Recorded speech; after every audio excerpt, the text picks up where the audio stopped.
Every time I tell someone that I pack for a cruise with just 2 carry-ons, they look at me like I just said something crazy. I'm Kate, and I'm a travel advisor and avid cruiser, and I love helping others plan their cruises. I rarely check a bag on flights and keep my luggage with me when I'm boarding my cruise ships.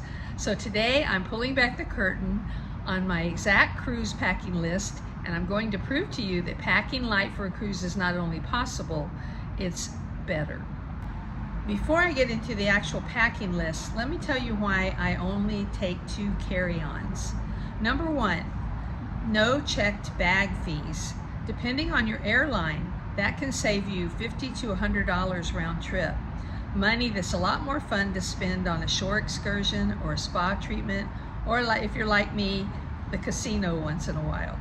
Number 2, no waiting for your luggage in the cabin or at baggage claim in the airports.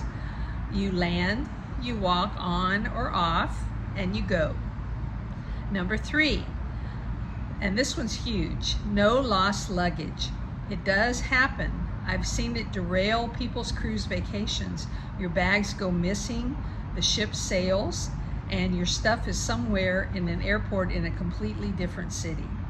So when your bags are with you the whole time, there's never a problem. Let's take a look at the 2 bags I recommend. First is my suitcase that can fit into the upper compartment. It is expandable, and it's amazing how much I can get in this little suitcase. And on top is my carry-on bag that fits under the seat on airplanes. It has a compartment for my iPad.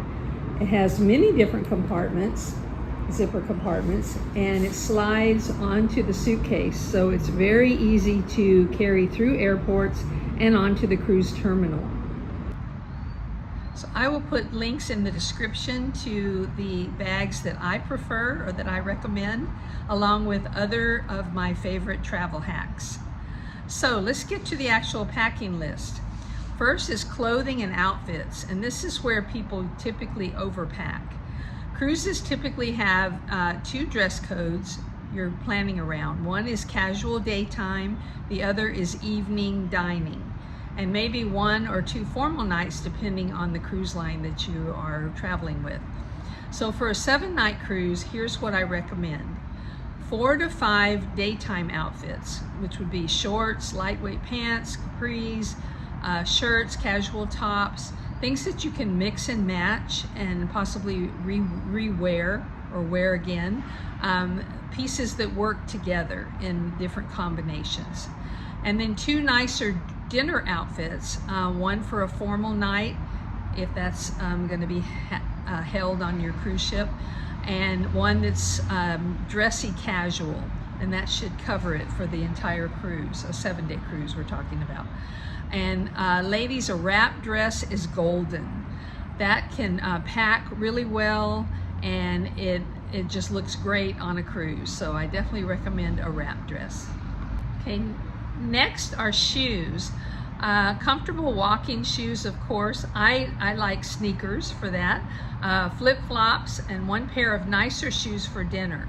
And that's it. Shoes are the biggest space killer. So keep it limited to 3 pairs, and you'll be glad you did. Workout clothes, I mentioned sneakers. I always try to go to the gym on board a cruise ship a couple times during the week. So have your workout clothes ready if you like to go to the gym, as I do.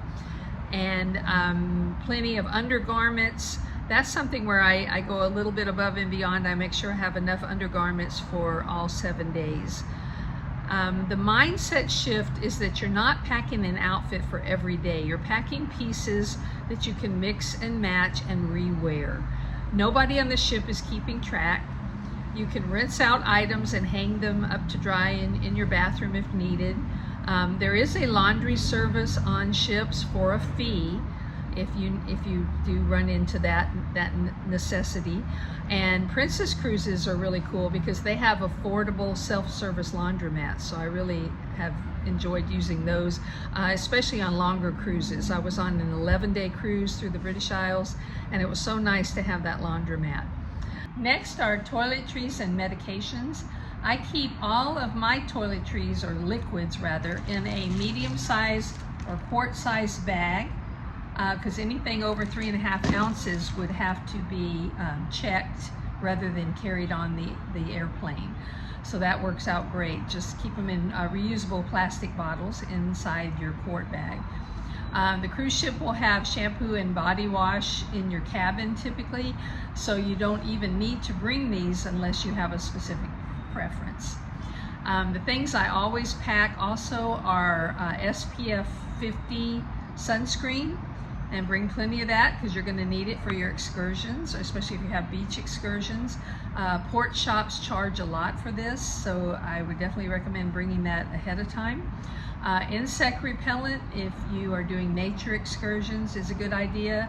Motion sickness medication. I've never gotten seasick, but I usually bring it just in case, because waters can get pretty rough and conditions can change. Prescription medications, basic first aid, pain reliever, antacids, Band-Aids, and allergy meds are all a good idea. And of course I have to squeeze my makeup bag in there as well. Tech and documents is the next category that's important. I have a document bag that I bring with me. It's just like a little zipper case to keep things like my passport and important documents.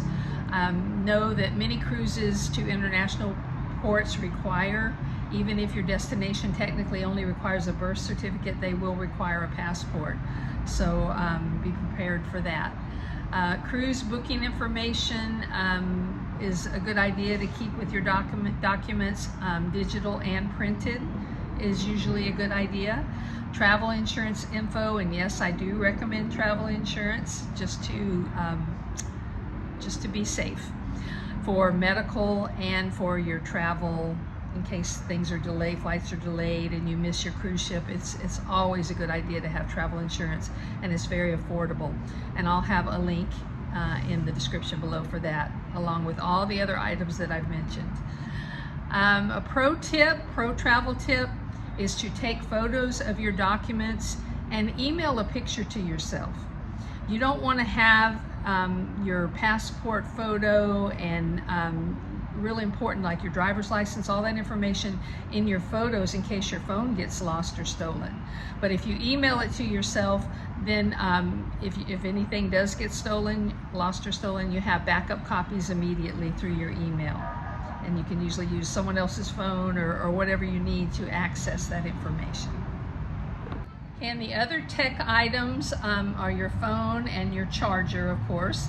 A portable phone bank is a great idea, especially for long port days when you're taking photos all day. You don't want that phone to go dead on you. Universal travel adapter, real important to remember when you're taking European trips or cruises and other countries. And then earbuds, headphones, especially for those long flights. Of course, they do give you headphones, but it's just kind of nice to have your own pair. Okay, what not to pack so that you're not overpacking. This is the section that's going to save you the most space. Here's what cruisers consistently overpack and what you can leave at home. One is, I've mentioned before, is too many shoes, 3 pairs, maximum 3 pairs. Full-size hair dryers. Usually hotels and cruise ships almost always have hair dryers, and you can check online beforehand to make sure of that. Multiple formal outfits. Unless you're on a luxury line or the Queen Mary or something like that, you're not going to have a lot of formal nights. So one dressy outfit will typically do for you. Okay, books. You don't want to take a lot of books on a cruise ship. Use an e-reader. You know, if you like to read, get it on an e-reader. That's much more compact and easier to take with you. Towels. You don't need to take any towels. They provide towels in the room. They provide towels at the pool. They also provide towels when you're heading out to your excursions usually. So you don't need to bring those. You don't need to bring a lot of cash. Most cruise ships are cashless on board. You'll set up an account with your credit card, bring a small amount for days in port and to give extra tips to that hardworking crew that you feel really went above and beyond. But don't pack a wallet full of bills. You don't need it. And then anything you'd be heartbroken to lose, leave the heirloom jewelry at home. You don't want to bring that with you. All right, a few final packing tips that make all the difference. Roll your clothes. Don't fold. Rolling your clothes saves space, and it also reduces wrinkles. It's amazing. Try it and you'll definitely be converted. Pack your carry-on the night before. Come back in the morning and see if you can take 3 things out. Kind of a little challenge. Wear your bulkiest items on travel day. Your heaviest shoes, your jacket, your jeans, that frees up space immediately. Use packing cubes. They're not just a trend, they genuinely help you organize, and that frees up bag space immediately. So I have some packing cubes listed below also. And finally, trust the process.